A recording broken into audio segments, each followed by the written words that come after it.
voilà, donc au départ du parc national de Gorem, je suis parti un petit peu plus à l'est en fait, en direction de Kayseri.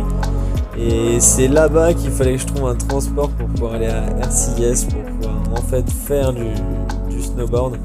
De là, je suis revenu sur le parc national de Gorem. C'est à ce moment-là que j'ai pu voir les montgolfières au réveil de mon bivouac, sans me diriger vers l'ouest pour aller au lac de Sel, Boulou.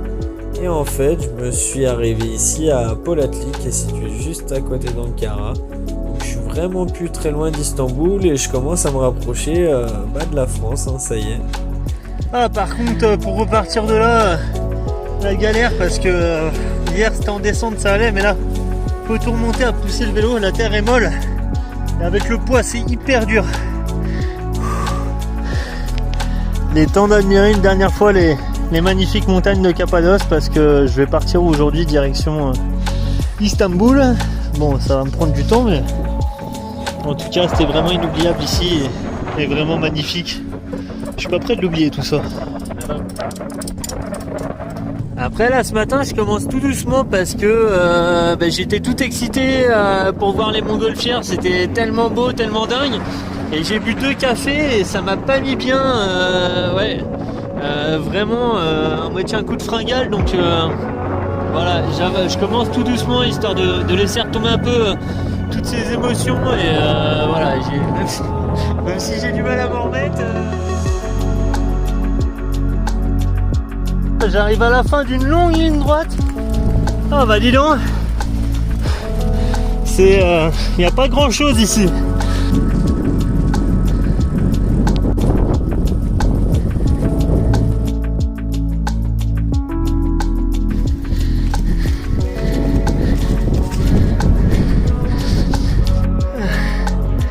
Ah, je suis à bout là.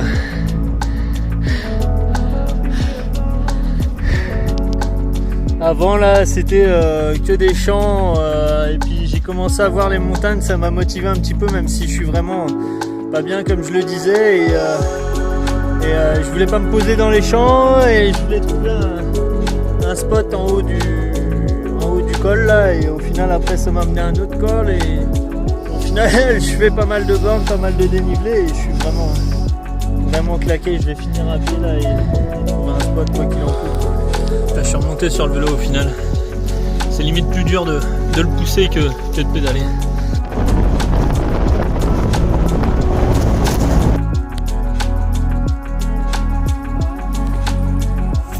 Ouais, ben ça va beaucoup mieux depuis que je suis dans la tente, voilà, à me poser. C'est impressionnant là le coup de pas bien que j'ai eu toute la journée sur le vélo, mais bon j'ai quand même fait 74 km donc voilà, mais là je retrouve de la pêche alors que je suis posé, enfin vraiment aucun sens cette journée. Oh, je me réveille tout juste mais je vois de superbes couleurs dehors.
Et on descend et on remonte les collines à vélo.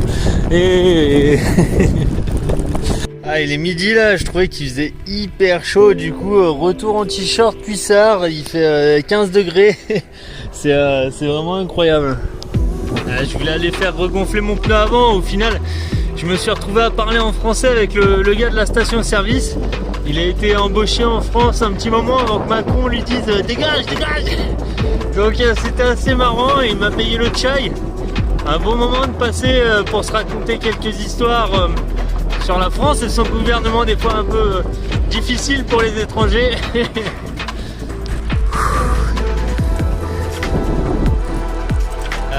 Aujourd'hui, bon, je suis toujours un peu fatigué, surtout quelques courbatures, surtout à la jambe gauche.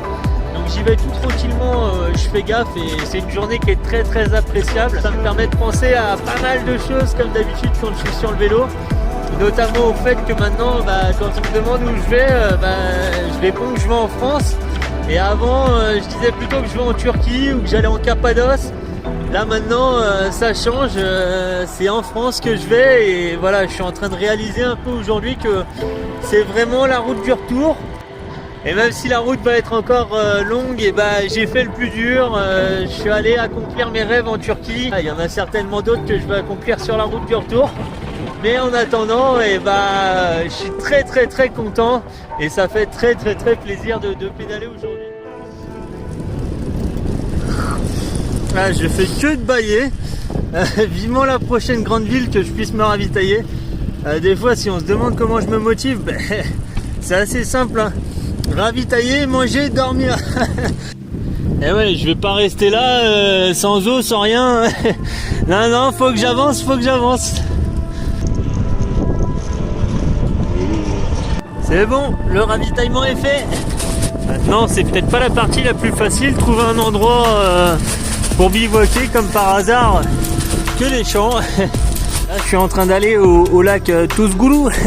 C'est un des plus grands de Turquie, le deuxième. Et il s'appelle le lac de sel parce que voilà, ici ils récoltent le sel de manière industrielle. Et d'ailleurs, je sais pas trop si je peux passer ou si c'est bloqué, je sais pas.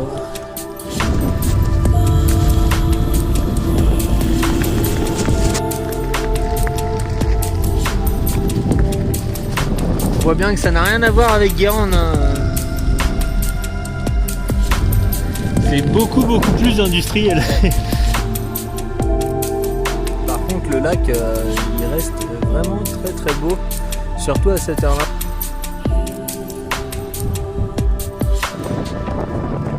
Bon, c'est bien beau de faire l'histoire du lac, il est magnifique, blablabla. Mais en attendant, je bivouac où moi. Non, juste en face là, je pense que ça va être bon. Et comme ça, demain, j'aurai une vue sur le lac avec, j'espère, du coup, le lever de soleil.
Je voulais voir jusqu'où je pouvais m'avancer, mais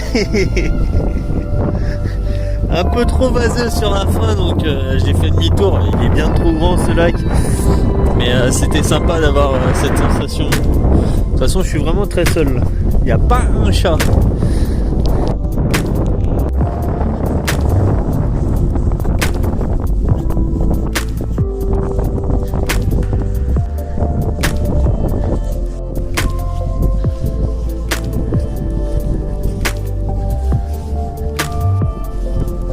Voilà où j'ai dormi.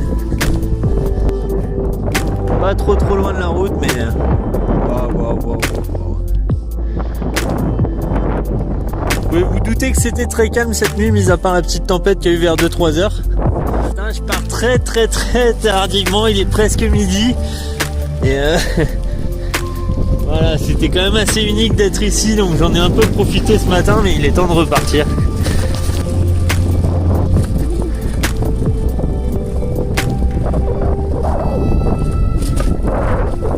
Je suis sûr il est en train de faire le déplacement pour venir me parler.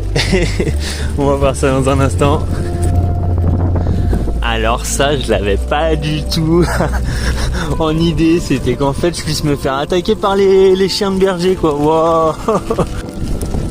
Après, encore une fois, le changement de décor, il est totalement dingue, quoi. En une journée, je suis passé à quelque chose de totalement désertique. Avec des longues lignes droites, je sens que la journée va être très très longue.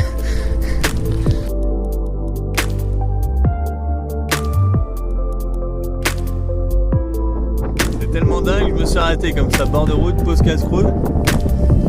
En prenant le travers. Un peu dur.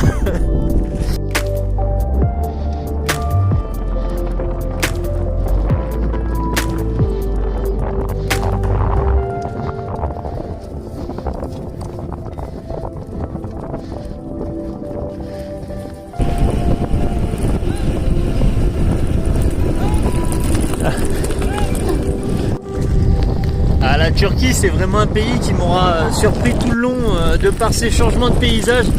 Il y en a plein d'ailleurs que j'attendais pas du tout de voir ici dans ce pays. J'avais essayé d'imaginer un petit peu avant comment ça pouvait être. Et là, ce que je traverse en ce moment, c'est vraiment l'idée que je m'étais fait de la Turquie. Des grands espaces à perte de vue, pas de voitures sur les routes, moi et le vélo tout seul, en plein milieu de tout ça. Avec les bergers forcément quand même qui sont très présents dans la campagne ici.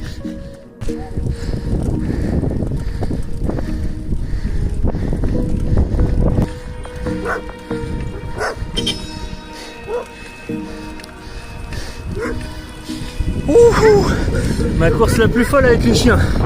Wow. Il y en a un, il a réussi à mordre le sac et à le tirer vers l'arrière. Ah, j'ai réussi à continuer. Ouais, ça m'a bien fait flipper tout ça là. Une meute de 6-7 chiens. Hein. Wow. Ah, j'aime vraiment pas ça. Ils surgissent de partout là. Ah là là. Espérons que ce soit pas pareil dans toutes les villes parce que là je suis vraiment mal barré. Allez, un autre village à traverser. Je suis vraiment pas rassuré du coup maintenant pour les prochains, mais allez, va bien falloir. Ce sera pas la première ni la dernière fois, donc allez, on y va. Bon, les premiers, ça s'est bien passé. Je chuchote parce que si je parle trop fort, ils sont capables de me choper après. Alors, oula. Mon matador juste en face.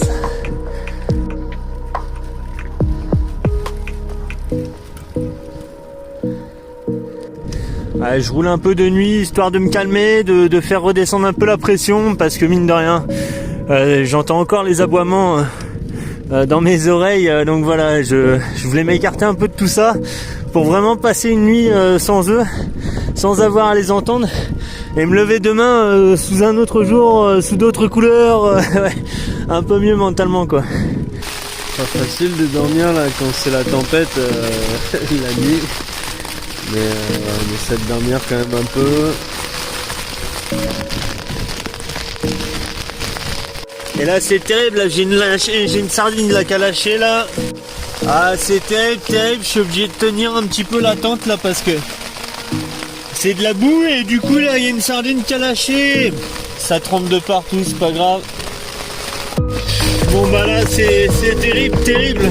J'ai réussi à remettre les sardines et puis au final c'est l'arceau qui a pété à l'arrière l'arceau qui a pété, donc la tente ne tient plus. J'ai essayé de la tenir là pendant 10 minutes, de réfléchir à ce que je pouvais faire.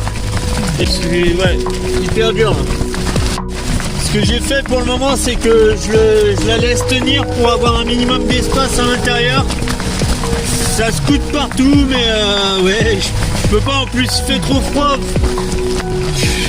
C'est pas grave, les duvets vont être trempés, je vais me mettre à l'intérieur, je vais attendre, je vais essayer de me trouver un peu d'espace et en espérant que ça tienne au moins comme ça, ouais.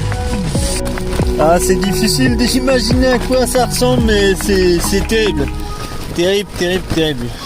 Ouais.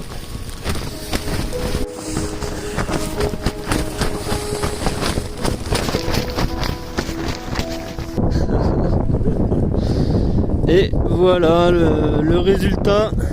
Donc quoi j'ai dormi, ça a gelé à l'extérieur, comme quoi il faisait vraiment bien froid. Un petit trou, l'arceau pété.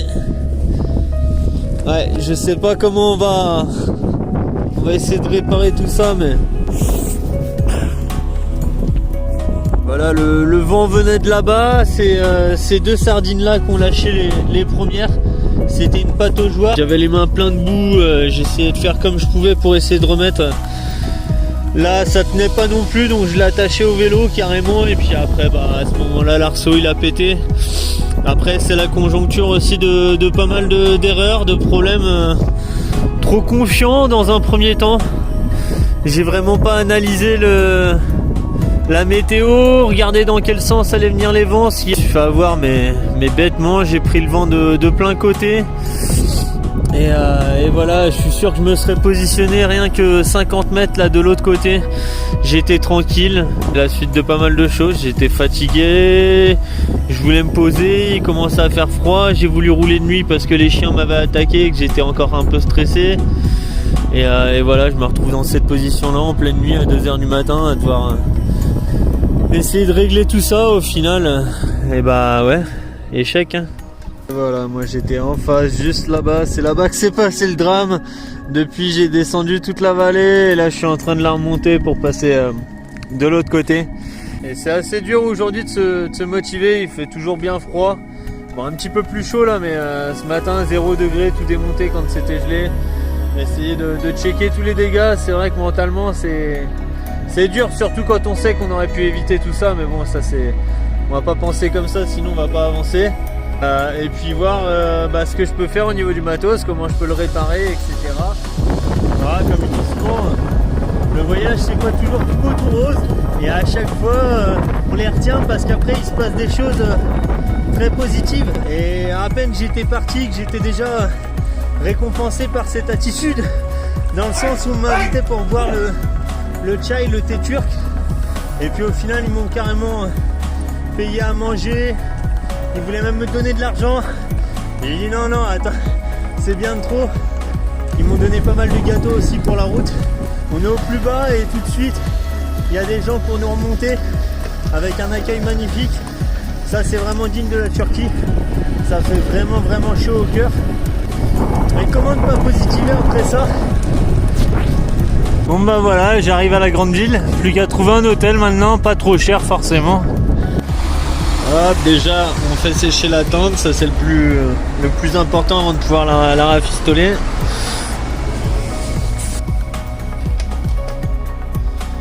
Hop, bon, après j'ai déjà commencé à faire sécher la veste.